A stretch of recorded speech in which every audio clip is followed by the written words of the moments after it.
You see, suffering is interruption, an unwanted break in the order of life. It feels like something that happens to you, not something that could serve you. Pain seems to destroy meaning, not deepen it. But Al-Ghazali saw it differently. He said that pain is not a mistake within existence, but a means by which truth reveals itself. Where comfort hides dependence, suffering exposes it. Pleasure confirms illusion. Pain removes it. For him, the moment of breaking is not the end of faith, but its beginning. When what you trusted collapses, something more stable appears beneath it. You start to question your assumption. If suffering can open what comfort conceals, then what exactly is being opened? And who is it that begins to see through that opening? In the 11th century, Al-Ghazali was the most celebrated scholar of his time. He mastered law, philosophy, and theology, yet none of them gave him certainty. His knowledge refined thought but emptied the heart. Then came his crisis, an inner paralysis. He could not speak, teach, or believe his own words. What collapsed was not his intellect but his confidence in it. He left Baghdad, withdrew from prestige, and entered silence. This retreat was not an escape, but a surrender. What he discovered was simple. Knowledge can describe truth, but only suffering makes it real. You fear pain because it violates the image you hold of control. You believe things should align with your intention, and when they don't, you call it loss. But loss only exists relative to expectation. Al-Ghazali observed that suffering begins not in the event, but in resistance. You suffer twice, once through what happens, and again through the refusal to accept that it has happened. The mind insists the world should obey the self. Pain shows it does not. That realization feels like defeat, but it is revelation. If you had no fixed demand in reality, could anything ever truly hurt you? Pain, Al-Ghazali said, purifies the heart from pride. When ease prevails, the self expands in false confidence. It claims ownership of success and credit for harmony. But when pain arrives, all performances fall away. The heart, stripped of pretense, faces itself directly. That exposure is not punishment. It is instruction. What reason resists, reality enforces. Pain corrects the illusion of independence. It shows that control was never strength, only blindness disguised as certainty. In that sense, pain performs what argument cannot. It dissolves pride without discussion. What if the very condition you flee is the one that restores your sincerity? You spend life maintaining a fragile sense of mastery, arranging plans, securing outcomes, shaping perception. Suffering interrupts this pattern. It reveals that control was never power, but tension. You thought mastery brought peace, but it only increased anxiety. When that structure fails, you face a moment of helplessness that feels unbearable. Al-Ghazali called that moment mercy. In losing your ability to command, you recover your ability to witness. Action stops, but awareness continues. The collapse of control is not the end of agency, but its purification. What remains when there is nothing left to manipulate, weakness or freedom? At first, pain seems purely destructive. It narrows thought and fills awareness with resistance. But if you stop fighting, its meaning changes. It begins to disclose rather than confine.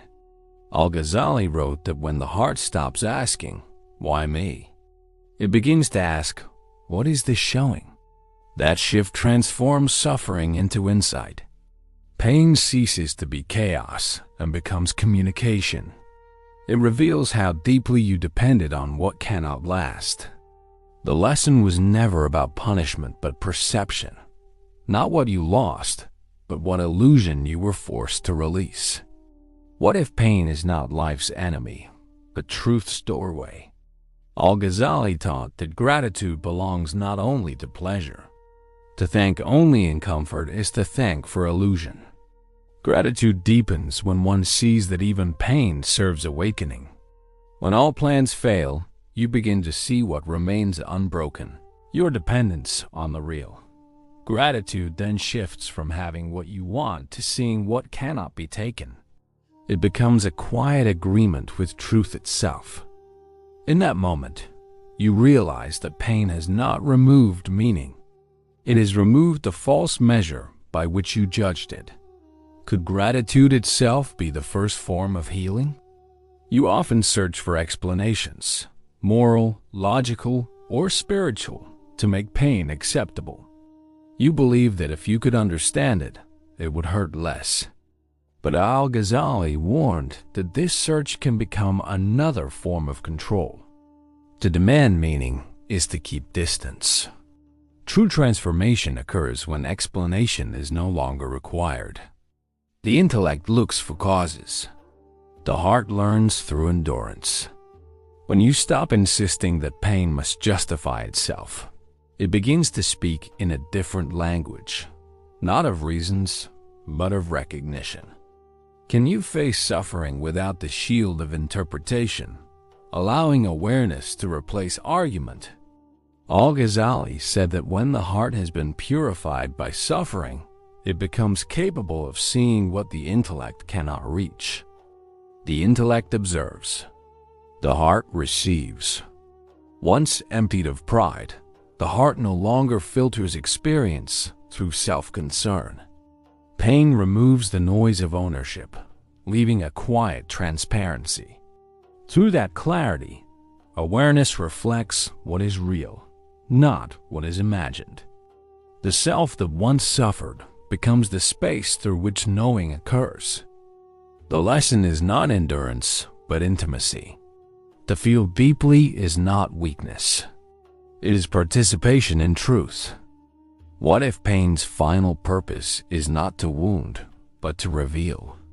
When you stop turning pain into an argument, its grip weakens. You begin to see it not as proof of failure, but as part of the continuous unfolding of being. Al-Ghazali's secret way was not to conquer suffering, but to walk through it until the one who resists disappears. What remains is not detachment, the peace that requires no defense. The heart, once afraid of breaking, discovers that it cannot truly be harmed, only clarified. In that recognition, pain no longer stands against you. It becomes transparent. The same experience that once produced despair now produces understanding. If the one who suffers dissolves in awareness, then who is left to call it suffering? You learn that peace is not the absence of difficulty, but the end of resistance. Every experience now becomes a teacher instead of an opponent. This does not mean seeking pain, but no longer fearing its presence. Al-Ghazali's lesson is not emotional endurance, but intellectual humility. The recognition that truth is not reached by control, but by surrender. To live this way is to replace reaction with receptivity. You no longer demand life to meet your image of it. You meet life as it is. Perhaps this is what it means for the heart to open, not in emotion, but in awareness that you began by asking why suffering exists and whether it destroys meaning. You end with a quieter question. What if suffering is how meaning is born? Al-Ghazali discovered that pain and truth are not opposites. They meet where the self ends. Through suffering, the mind's claims fall silent, and the heart begins to see. What once felt like loss becomes disclosure. What once felt unbearable becomes the most honest form of presence. The wound does not need to heal to reveal wisdom. It only needs to be seen without defense. And when it is seen, suffering no longer divides you from reality. It unites you with it.